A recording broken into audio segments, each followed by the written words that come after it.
미가서 7장 1절부터 보겠습니다. 미가서 7장 1절. 재앙이로다 나여 나는 여름 과일을 딴 후와 포도를 거둔 후 같아서 먹을 포도송이가 없으며 내 마음에 사모하는 처음 익은 무화과가 없도다. 경건한 자가 세상에서 끊어졌고 정직한 자가 사람들 가운데 없도다.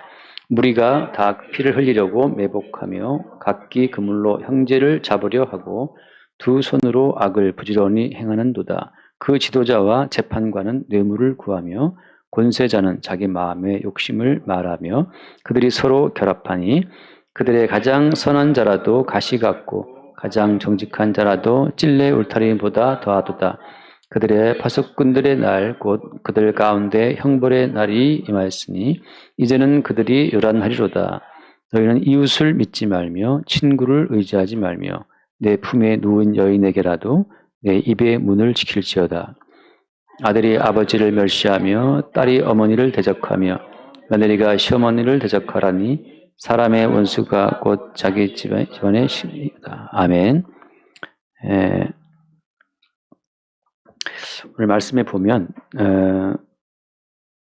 이웃을 믿지 말고 또 친구를 의지하지 말고 내 품에 누운 여인에게라도 내 입의 문을 지키라, 그렇게 말하고 있잖아요. 믿지 말라는 얘기죠. 이웃을 믿지 말라, 친구를 의지하지 말고 내 아내도 믿지 말라, 그 뜻이잖아요. 내 집사람도 믿지 마라. 그 집사람한테 무슨 말하지 말라는 거죠. 왜냐하면 아들이 아버지를 멸시하고 딸이 어머니를 대적하며 며느리가 시어머니를 대적하려니 사람의 원수가 곧 자기 집안 사람이다. 이렇게 말하는 것은 부부 사이도 믿지 못할 만큼 이 세상이라고 하는 것은 하나님의 저주를 받은 땅이라는 사실을 말씀해 주고 있는 겁니다. 우리가 이 세상에 대한 낭만적인 기대를 갖지 말라는 거예요. 그 친구는 좋은 친구야. 그 친구 나한테 정말 굉장한 친구지. 뭐 이런 그 친구도 믿지 말라는 거예요. 친구 사이의 의리라고 하는 것은 모든 환경이 구비되었을 때, 그때 우리가 친구 사이의 우정도 유지할 수가 있는 거고, 아내와 남편의 신뢰라고 하는 것도 마찬가지죠.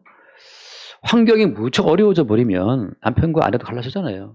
제 친구도 이혼한 친구 있어요. 왜냐하면 사업이 안 되고 실패하다 보니까 그 벌어놓은 돈 날리고 아파트 날리고 다 날리니까 나중에 부부 사이의 의도 깨지는 거예요. 그러니까 환경이 되고 하나님 허락하신 조건이 되니까 부부 간의 사랑도 있고 자녀와 부모 간에도 서로 이렇게 신뢰가 있고 그런 거지. 하나님께서 허락지 않으시면 다 깨지는 거죠. 그러니까 이 세상의 실상이라고 하는 것은 너희들이 세운 너희들끼리 어떤 그 의, 너희들끼리 그런 신뢰, 그 자체도 다 깨질 수밖에 없는 상이라는 사실을 말씀해 주고 있는 겁니다. 그러니까 하나님이 저주하신 이 땅의 실상을 본다면 우리가 그 사람과 사람 사이에 낭만적인 그런 기대를 갖고 믿고 의지하네 아니네 그런 말을 할 수 없는 거죠. 그래서 오늘 말씀에 거기 예를 들면 거기 4절 말씀 봐요. 4절. 그들의 가장 선한 자라도 가시 같고 가장 정직한 자라도 찔레 울타리보다 더하다 말이죠. 가장 착한 사람인데 가시 같아. 가장 정직한 자인데 찔레 울타리보다 더 심하게 우리를 찔러요. 이런 사건을 왜 말씀하는 겁니까? 잠깐 그 창세기 4장이죠. 창세기 4장, 3장인가 4장인가? 네, 3장. 창세기 3장 18절 말씀, 17절인가요? 네, 17절부터 창세기 3장 17절. 아담에게 이르시되 내가 내 아내의 말을 듣고 내가 내게 먹지 말라 한 나무의 열매를 먹었은즉 땅은 너로 말미암아 저주를 받고 너는 내 평생에 수고하여야 그 소산을 먹으리라. 아담과 하와의 신뢰 관계라고 하는 것은 하와가 선악과를 먹어버려 깨져버렸어요. 그리고 어떻습니까? 하와가 남편에게 열매를 줬잖아요. 그러니까 지금 이게 남편과 아내 사이의 신뢰, 사랑, 그 모든 것 때문에 이 죄가 그냥 쫙 퍼져버린 거죠. 그 사실 말씀이 뭐냐? 땅은 너로 말미암아 저주를 받아서 평생에 수고해야 소산을 먹을 수 있다. 그리고 그 다음 말씀 보세요. 18절 땅이 내게 가시성물과 엉겅퀴를 낼 것이니 내가 먹을 것은 그 밭의 채소다. 땅이 내게 가시덤불과 엉겅퀴를 낸다는 거죠. 여기서 말하는 이 가시와 엉겅퀴가 오늘 미가서에서는 뭐라고 표현되어 있습니까? 땅이라고 하는 것은 가시를 내고 엉겅퀴를 내는데 창세기에 나와 있는 이 가시와 엉겅퀴가 미가서에서는 어떻게 표현되어 있습니까? 다시 한번 4절 말씀, 7장 4절. 그들의 가장 선한 자라도 가시 같다. 가장 정직한 자라도 찔레 울타리보다 더하다. 그냥 땅에서 나는 가시 그 엉겅퀴가 아니라 이제는 우리가 만나는 사람이, 우리가 만나는 그 착했던 사람이 우리에게 가시 역할을 한다는 거죠. 지금은 사람을 상대해야 돈을 버는 시대이기 때문에 그 사람이 곧 가시고 사람이 곧 엉겅퀴예요. 근데 그 사람이 호락호락 자기 주머니 열어서 돈을 우리에게 줍니까? 그렇지 않거든요. 그 돈 좀 또 그 준다고 갑질은 또 오지게 한단 말이죠. 하기도 하고 서로 뭐가 부딪히면서 말이죠. 그 농사 지을 때 가시와 엉겅퀴를 그거를 불로 태우고 뽑아가지고 식물을 심는 것처럼 지금은 그 사람이 가시고 엉겅퀴이기 때문에 그 사람 속에 들어있는 것들을 다 제거하고 뭔가를 얻을 수 있다고 하는 것이 얼마나 이게 힘든 겁니까? 이 모든 것은 뭘 보여주는 거예요? 하나님이 저주하신 세상의 실상을 보여주는 건데 제발 너희들이 하나님이 이미 말씀으로 저주하신 이 땅의 실상을 업신여기지 말라는 거죠. 네가 의지하는 그 사람 너에게 가시 역할을 할 거야. 네가 믿는 그 사람 너에게 엉겅퀴 역할을 할 것이다. 그래도 네가 이 사람들을 믿고 낭만적으로 그래도 우리는 의리가 있고 신의가 있습니다. 그 말을 할 거냐 말이죠. 지금까지 네가 믿고 있었던 그 신의와 그 신용이라는 것이 지금까지 가능했던 것은 하나님이 하나님의 긍휼과 자비로서 세상 자체를 붙들고 있기 때문에 가능했던 건데 하나님이 원래 저주하신 땅은 그렇지 않다는 거죠. 그러니까 하나님께서 이 긍휼의 어떤 이 보호막을 싹 걷어가 버리시면 이 땅은 순식간에 어때? 순식간에 피차 가시가 되고 찔레가 되어 서로가 서로를 찌르고 말이죠. 내 품의 여인이 너를 배신하고 그리고 아들이 아버지를 멸시하고 딸이 어머니를 대적한단 말이죠. 우리가 이미 많이 보고 있잖아요. 그 뉴스를 통해서. 이번에도 무슨 택시기사 죽였던 그 30대 남자애도 그 애인이 연인이 50대 여자였더만요. 연인도 죽였잖아요. 그 연인은 괜히 자기 집 파주 집 한가에 있는 거 그거 그 남자한테 죽임을 당할 줄 몰랐겠지. 그 죽임을 당하고 토막 혈안 나가지고 그 무슨 천에다가 갖다 버릴 줄은 몰랐겠지. 네 품에 누운 남자가 신뢰할 수 있냐? 하나님의 긍휼의 보호막이 제거되는 순간 네 품에 누운 여자가 너를 죽일 것이고 네가 의지했던 남자가 너를 죽여서 토막을 내서 말이죠. 공중처에 갖다 버리고 말이죠. 또 무슨 장롱에다가 물 숨겨놓고. 현재 여인도 죽을 뻔했더라고. 현재 여인도 무슨 또 30대 여자 또 고양이 밥 찾다가 고양이 밥 찾다가 장롱이라서 거기서 시체 본 거 아니에요. 시체를 보고 신고했잖아요. 그 시체를 먼저 보고 남자한테 뭐야 라고 물어봤으면 그래도 죽었을 거야 아마. 근데 112 빨리 신고했기 때문에 살았지. 누구를 믿을 수 있냐. 우리는 너무 하나님 말씀을 가볍게 여겨요. 그래서 하나님이 저주하신 이 땅, 그래 하나님은 이 땅을 비록 가시로 엉겅퀴로 저주를 했지만 우리는 지혜를 모아서 우리끼리 의리로 뭉쳐서 우리끼리 한번 신형사회를 만들어서 우리가 이 가시의 땅을 파라다이스로 만들어 보자. 이게 지금 건방진 말인 거죠. 건방진 말이에요. 지금 우리나라 예전에 가나안 농구학교라고 있었어요. 가나안 농구학교 김용규 장로라고. 그분이 또 황무한 땅을 개간해 가지고서 이 땅에 진짜 낙원을 만들어 보겠다고 했던 사람인데 그 모든 것들이 하나님이 저주하신 그 저주의 어떤 말씀 자체를 업신여기는 자들이 그렇게 제가 볼 땐 많은 거예요. 요즘은 또 무슨 두레 어쩌고 해서 또 만들고 그러는데 여러분 잊지 말 것은 뭐냐면 하나님이 저주하신 그 말씀 자체는 살아 있습니다.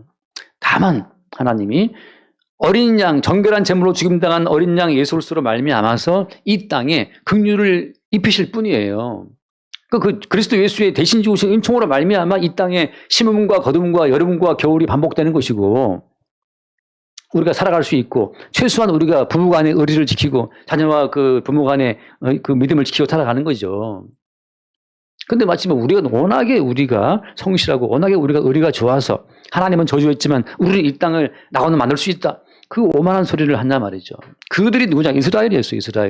이스라엘이 자기들의 행위를 의지해서 그 가나안 땅 자체를 그 적각골이 흐르는 땅 만들어 보겠다고 애를 썼는데 사실은 뭐예요? 사실은 약속의 땅이기 때문에 하나님의 언약에 근거해서만 그 땅이 적각골이 흐르는 땅이지. 그렇지 않으면 그 순간 다 그거는 그들을 삼키는, 그들 거민을 삼키는 죽음의 땅이죠. 제가 이스라엘 가서 놀랐던 것은 이스라엘 그냥 황량한데 거기서 뭐 아무튼 뭐 자라요. 보면 그 밑에 그 땅에 얄팍하게 새까만 호수들이 다 쫙 깔려 있어요.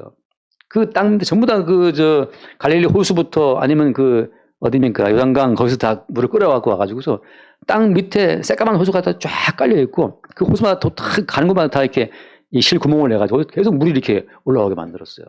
그래서 그 호수를 깔아서 호수에서 물이 공급되는 곳은 거기서 뭐가 이렇게 자라고 농사도 짓고 막 돼. 나머지는 다 황량해요. 그러니까 얼마나 그 친구들이, 그 이스라엘 사람들이 그 황량한 땅, 그 황무지 땅을 거기서 뭘 만들어내려고 애를 쓰고 있는 겁니까? 인간의 의지와 노력에 의해서 황무한 땅을 비옥하게 만들 수 있다라고 하는 그 인간의 의지만 살아있다면 그들은 다 버림받은 백성인 거예요. 왜냐하면 그 황무한 땅 자체를 긍휼로 덮고 있는 주의 은혜를 모르기 때문이죠. 그래서 오늘 말씀에 다시 한번 봐요. 오늘 7장 1절에 재앙이로다. 그냥 이 땅은 재앙의 땅이라고 하는 거죠. 우리는 생각합니다. 인간의 의지가 대단해서 이스라엘 사람들이 뭐 키부츠를 만들고 뭐 대단하다 그러는데 그 키부츠라고 하는 것도 주님의 은총에 근거해서 그 가능한 거지. 성경은 자꾸 그걸 말하고 있는 거예요. 그래서 2절 말씀, 경건한 자가 세상에서 끊어졌고 정직한 자가 사람들 가운데 없다. 무리가 다 피를 흘리려고 매복하며 각기 그물로 형제를 잡으려 한다 말이죠. 다 사람들이 몰래 숨어가지고서 어떻게 저놈을 베껴 먹을까? 어떻게 저놈 돈을 내한테 갖고 올까? 다 그렇게 매복하고 숨고 지금 기다리고 있는 거예요. 고객님 사랑합니다. 그 진짜 사랑하는 게 아니고 난 이 지금 주변에 놀고 있다 그 말이잖아요. 저 같은 경우는 호갱이제 호갱. 가면 뭐 막 그러면 그런가 하고 또 이렇게 또 이제 결정한다. 집에 와서 또 후회하고 그러는데 거절을 못 하고 말이죠. 예. 그 고객이 있고 호갱이 있는데 이 호갱님이 돼가지고 잘 안 가요. 그래서 하면 또 걸리니까. 3절 두 손으로 악을 부지런히 행한다. 지도자와 재판관은 뇌물을 구한다. 우리나라 지도자들이 뭐 국회의원들이 정말 국민들을 위해서 일한다고 있는 사람 아무도 없잖아요. 다 그들은 뇌물을 구하죠. 이번에도 뭐 국회의원 한 명 뇌물 먹어서 지금 체포 동의안 부결해 버렸잖아요. 명확한 증거가 있음에 불구하고 뭐 이런 걸 다 주냐고 이렇게 다 증거가 있음에 불구하고 국회의원들은 자기 시키기 위해서 부결시켜 버려요. 지도자들과 재판관들이 과연 국민을 위해서 일하느냐? 그렇지 않다는 것을 그냥 하나님이 저주하신 그 땅, 그 재판관들이 우리에 가시고 그 지도자들이 우리에 찔리고 우리 엉겅퀴 해요. 근데 우리나라 사람들은 뭐 청렴해서 어쩌고 그런 낭만적인 말 믿지 말라는 거죠. 그래서 일단 중요한 오늘 말씀 포인트는 뭐냐? 핵심은 뭐냐? 이 땅은 하나님의 저주로 말미암아 재앙을 받은 땅이기 때문에 뭐가 필요한 거예요? 그래서 주님의 구원이 필요하다는 거예요. 이 하나님이 저주하시는 가시엉겅퀴의 땅을 보면서 그리스도 예수의 구원을 볼 수 있는 사람은 주의 은혜로 거듭난 주의 백성이고 반대로 예수를 믿으니 이제 예수 믿는 믿음으로 이 땅을 복지로 만들어 보자. 이건 유대인들이고 여전히 옛 언약에 속한 사람들이고 율법에 미친 사람들이라고 하는 거죠. 여러분 유대인들이 이스라엘 사람들이 율법대로 살아보고자 하다가 실패한 사람들이잖아요. 왜냐하면 언약이라고 하는 것은 이게 참 중요한 얘기인데 언약의 당사자는 사람이 아니에요. 아브라함과 하나님이 언약을 맺다 말하지만 생각해 보세요. 하나님께서 아브라함과 언약을 맺으시고 아브라함에게 할례를 받게 했는데 그때 하나님과 아브라함이 상호 계약을 맺을 때 그 계약 조건을 하나님과 아브라함이 상호 의논을 결정했습니까? 하나님과 아브라함이 서로 피차 의논해서 언약을 맺은 거예요? 아니에요. 성경에 나오는 모든 언약은 일방적이에요. 일방적. 이게 참 중요해요. 구약, 신약 있지 않습니까? 이 모든 언약은 하나님이 일방적으로 가지고 와서 그냥 맺어버린 언약이에요. 우리가 듣고 나서 하나님 말씀을 내가 들어보고 그 2번 조항은 좀 문제 있는 거 뺍시다. 3번 조항은 좀 수정합시다. 이렇게 하나님과 우리가 서로 상호 의논에 맺은 언약이 아니라는 사실을 생각해야 됩니다. 모든 언약은 일방적이에요. 마찬가지로 우리를 구원한다 한다는 그 구원의 언약도 마찬가지지만 우리가 주님 저 구원받고 싶습니다. 우리 조건을 듣고 나서 주님이 구원받고 싶어? 알았어 내가 해줄게. 그게 아닌 거예요. 일방적으로 주님이 그냥 너는 내가 구원해 줄게. 이거예요. 일방적인 언약이다. 잠깐 말씀 로마서 9장 말씀입니다. 로마서 9장. 졸리면 자리에서 기립하십시오. 기립. 그 판사 올 때 기립하는 것처럼 졸리신 분들은 괴롭잖아요, 졸리면. 가끔 우리 은사 앞에서 막 괴로워할 때 있어요. 일어나서 뒤로 가시라. 로마서 9장 25절 말씀, 25절. 호세아에 그래도 이르기를 내가 내 백성 아닌 자를 내 백성이라 사랑하지 아니한 자를 사랑한 자라 부르리라. 그다음 보세요. 너희는 내 백성이 아니라 한 그곳에서 그들이 살아계신 하나님의 아들이라 일컬음을 받으리라 함과 같으니라. 이 사람들이 주의 백성 되려고 주님을 막 사랑하고 그런 자가 아니에요. 그냥 주님이 일방적으로 너 내 백성 돼. 내가 너 사랑할게. 주님이 일방적으로 그냥 자기의 일방적인 뜻으로 와서 불러서 일방적으로 언약을 맺어버린 거예요. 나 아무것도 안 했는데? 나 주님 안 사랑했는데? 안 불렀는데? 주님을 안 불렀는데 거기 나오지 않습니까? 사랑하지 아니한 자를 내가 사랑한 자라 부르겠다 말이죠. 내 백성 아닌 자들을 내 백성이라 하겠다. 이게 서울대 학생 아니야. 서울대생 아니고 서울대 갈 만한 시력도 지풀도 없어. 근데 서울대 총장이 와가지고 너 서울대생 너 돼. 하고 서울대에 입학시킨 다음에 과잠을 입히고 말이죠. 학잠을 입히면서 이름 정하영 써주고서 들여보냈단 말이죠. 언약이라고 하는 것은 뭐냐? 인간의 의지와 인간의 자원적인 것 아무것도 다 배제하고 일방적인 주의 의지로 그냥 넌 내 백성, 넌 내 사람 하고 주께서 우리를 그 나라의 백성으로 부르시는 거예요. 이게 언약이에요. 그 다음에 또 어디 뒤에 말씀 맞아 볼게요. 뒤에 보면은 27절 또 이사야가 이스라엘 관하여 외치어되 이스라엘 자손들의 수가 비록 바다에 모래 같을지라도 남은 자만 구원을 받으리라. 남은 자가 누가 남은 자입니까? 28절 주께서 땅 위에서 그 말씀을 이루고 속히 시행하시리라 하셨느니라. 그 다음 29절 보세요. 또한 이사야가 미리 말한 바 만일 만군의 주께서 우리에게 씨를 남겨두지 않으셨더라면 우리가 소돔과 같이 되고 고모라와 같았을. 원래는 소돔처럼 다 망해야 마땅하다는 거죠. 더 망해야 될 세상인데 누가? 주님이 일방적으로 자기의 씨를 남겨놓으신 거예요. 그러니까 소돔성 가운데 누굽니까? 롯이 대단한 사람이라서 롯이 구원받은 것이 아니고 주님이 남겨놓으신 씨예요. 이것이 뭐 하려고? 소돔과 고모라성의 멸망을 증거하라고. 싹 다 죽었다는 사실을. 싹 다 죽은 다음에 롯 자신이 말하기를 내가 구원받은 것도 내가 의로워서가 아니야. 내가 키운 내 딸들과 내가 관계해서 자손을 만들었다. 그렇게 우리는 부패한 존재에 따라서 내 어떤 의로움 때문에 주님이 구원하신 것이 아니고 우리의 완악함에도 불구하고 일방적인 주님의 용서의 은총으로 우리 구원했다는 사실을 말씀하고 있는 거죠. 그래서 그 다음 30절 그런즉 우리가 무슨 말을 하리요? 의를 따르지 아니한 이방인들이 의를 얻었으니 이게 참 놀랍잖아요. 의를 따르지 아니한 이방인들이 그냥 거저 의를 얻었어요. 이것이 하나님의 언약이라 언약. 우리가 아는 계약이라는 것은 어때요? 상호 마주 앉아가지고서 매도인과 매수인 서로 마주 앉아가지고서 말이죠. 예? 하자인은 어떻게 할 것이냐. 다 약관 다 써가지고 꼼꼼하게 다 써가지고 상호 서로 대화 협의를 통해서 얼마 깎겠습니까? 300 깎읍시다. 너무 비싼데 200만 깎아줄게 해서 다 쓰고 말이죠. 뭘 다 서로 대화해서 딱 이 계약을 맺는 거지만 성경에 나오는 언약은 그렇지 않아요. 언약을 받을 만한 조건이 우리한테 없다는 사실을 다 입증을 시킨 다음에 너 아무것도 자격도 없지 너는 하나님 아버지가 예수님 두 분 사이의 언약을 통해서 이들의 모든 하자를 네가 책임질 거냐 아들아? 이들의 모든 부실함 네가 담당할 거야? 제가 감당하겠습니다. 그래서 예수 그리스도께서 우리의 모든 부실함과 양악함을 감당하는 조건으로 하나님이 그 아들과 맺은 언약을 우리에게 일방적으로 통보하시는 거예요. 이럼에도 불구하고 인간들이 자기한테 무슨 하나님의 계약에 이렇게 거기 동참해서 기웃거릴 만한 자격이 있는 줄로 착각한다면 이게 지금 성경에서 말하는 언약의 핵심을 전혀 모르고 있는 무지한 자들의 소치라고 하는 거죠.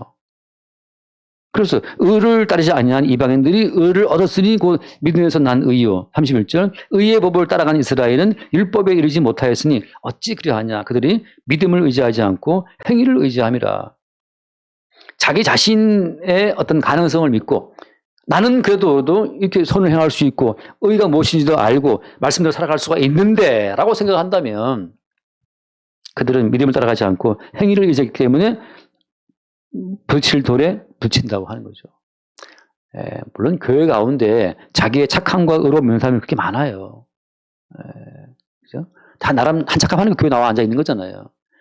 정말 자기가 그 완악한 거 아는 사람들은 다 바깥에 지금 슬픔하시고 있어요. 근데 나름 착한 사람들은 교회 나와서 나 착하니까 쟤도 착하게 되려고 왜 애를 쓰고 있단 말이죠.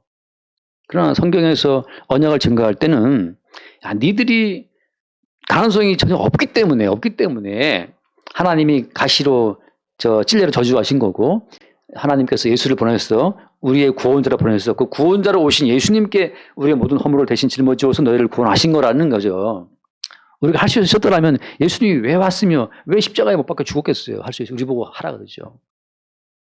우리 어머니 구 집사님 이제 구원사님으로 제가 임명했는데 구 순녀 권사님도 얼마나 양심적이고 착하신 분이냐 말이죠. 제가 알죠. 착하신 분이지만 주 앞에 나올 때는 개뿔도 아무것도 아닌 거예요. 개뿔이라는 말은 어머니 잘 쓰시는 용어니까. 예, 개뿔도 아무것도 아니에요. 인간의 의라는 것은. 그래서 우리는 뭘 하는 겁니까? 믿음의 법을, 믿음의 뭐라고 되어 있습니까? 믿음에서 나는 의를 우리는 따라가는 거죠. 그리고 유대인들은 어떤, 그들은 믿음을 의지하지 않고 행위를 의지했다. 너희의 행위에 지금 믿을 만한 구석이 있다고 생각하느냐? 지금 말씀하신 거죠. 네 품에 누군 여인에게도 네 말하지 마. 자식이 부모를 대적할 거야. 요새 자식들이 왜 부모를 대적합니까? 뭐 돈 안 대주면 대적하잖아요. 돈 안 대주면. 그 왜 싸웁니까, 애들이? 제가 잠깐 얘기했지만 뭐 한 100억대 물려받은 그 형제 얘기 한 적이 있지만 100억대 물려받으면 많이 받은 거잖아요. 그도 싸워요. 더 가지려고. 우리 입장에서는 100억, 10억도 참 감사합니다일 것 같은데 무슨 100억과도 싸운단 말이죠. 왜 싸우냐. 하나님께서 1억만 가지고서도 화목하게 하는 여건을 주시면 화목하는 거지만 100억, 1000억이 있어도 주님이 그 은혜의 보험을 걷어가시면 1000억들로 싸운다는 거야. 요즘 뭐 재벌집 마누라, 뭐 재벌집 막내 아들 보니까 거기는 뭐 4000억 때문에 또 형제자매랑 싸우고 하더만요. 형이 가서 동생한테 야, 4000억도 없냐 이렇게. 야, 4000원도 없다. 그런데 거기 또 4000억 갖고 이제 하더라고. 말이니까 못하겠어요. 우리도 뭐 소설 쓰면 뭐 4000억 뭐 사조라고 하지 왜 소설 쓸 때는. 자, 오늘 말씀의 결론은 뭐냐? 결론이라면 좀 빨리 가지만 결론은 이거예요. 하나님이 저주하신 땅이기 때문에 무엇이 필요해요? 구원이 필요한데 하나님의 구원 작업에 우리가 동참할 만한 그런 서함이 있느냐? 없다는 거죠. 얼만큼 없습니까? 이웃을 묻지 말고 친구를 의지하지 말고 네 품에 여인에게도 너 입에 문 열지 마. 네가 입을 열어 말하는 순간 그 여인이 너의 뒤통수를 깔 것이다. 친구 우리 알잖아요. 이삭이 에서 불러갖고 야 아들아 가서 사냥하고 잡아라 내가 너에게 축복해 줄게. 그거를 마누라 리브가가 듣고 나서 어떻게 했습니까? 즉각 야곱 불러갖고 야곱 막 이렇게 막 수염 붙이고 해가지고 야 니 들어가서 복을 따내오라고 한 거 아니에요. 네 품에 누운 여인에게 이삭은 말하지 않고 몰래 말했지만 그걸 여인이 듣고 몰래 듣고 있다가 야 때가 왔구나 하고 한 거 이게 인간 세상이라는 거죠. 누구를 믿습니까 여러분? 믿고 싶은 분이 취미삼아는 믿으세요. 취미삼아 믿어갖고 100% 가운데 한 20% 말해줘 이렇게. 그렇지만 80%는 갖고 있어야 말이지. 물론 그것도 다 그 나는 놈에 뛰는 놈 있잖아요. 뛰는 놈 나름 있고. 설마 또 그 마누라 그걸 모르겠어요. 다 알지. 핵심은 뭐냐? 믿을 사람이 없다. 그래서 제발 정신 차려라. 그래도 어때 우리는 믿고 싶으니까 믿겠다는 거 아니야. 우리는 믿으세요. 믿으려면 믿는데 하나님께 저주하신 땅이라고 하는 것은 내가 믿었어. 근데 그 사람이 내 믿음에 화답을 했어. 이거 뭐 때문인 거예요? 주님이 긍휼의 보험을 보호했기 때문에 우리 둘의 우정과 믿음이 결실을 맺는 거라는 것을 우리 둘이 워낙 대단해서가 아니고 이 우리 둘의 우정을 지켜주신 주의 은총이 더 놀라운 거죠. 아직 여러분의 남편 여러분 안 떨어지겠다. 아직 여러분의 애인 여러분 안 죽었다고 하면 그거 뭐 때문이에요? 그것은 주님의 은혜의 보험이 있었기 때문에 아직은 그래도 뭐 자기가 어쩌고 살아있는 거지. 주님이 그 은혜의 보험을 걷어갔으면 진작에 파주처럼 그 사람처럼 지금 죽어서 지금 시체가 분해돼서 지금 공동선에다 뿌려지고 말 장롱 속에 AK 있을 수도 있어요. 지금까지도 시체가. 말 심하게 하신다 할지 모르지만 늘 보잖아요. 우리가 뉴스를 통해서. 그게 세상의 실정이라고 하는 겁니다. 새해를 살면서 사람에 대한 과도한 기대를 걸지 말고 제가 집사님 또 이렇게 뭐 11분인가 임명했잖아요.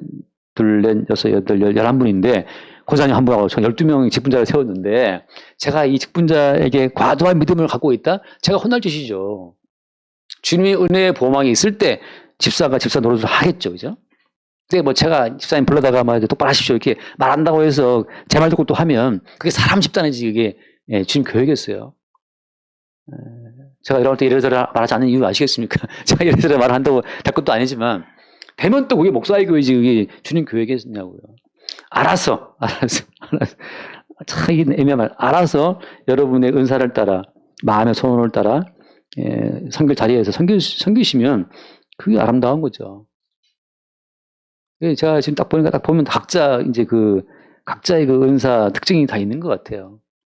제가 다 여러분 다 아시겠지만 그렇게 해서 또 하나 하나님의 그 저주가 이 땅 가운데 지금 또 시행되고 있는 그 와중에 있으니까 세상에 대한 기대, 사람에 대한 기대 그것 말고 사람과 사람 사이에 이 믿음과 우정을 사랑과 이 모든 것을 가능케 해주시는 보이지 않는 주의 은총에 더 크게 눈뜰 수 있는 그런 하나 될 수 있기를 바랍니다. 기도하겠습니다.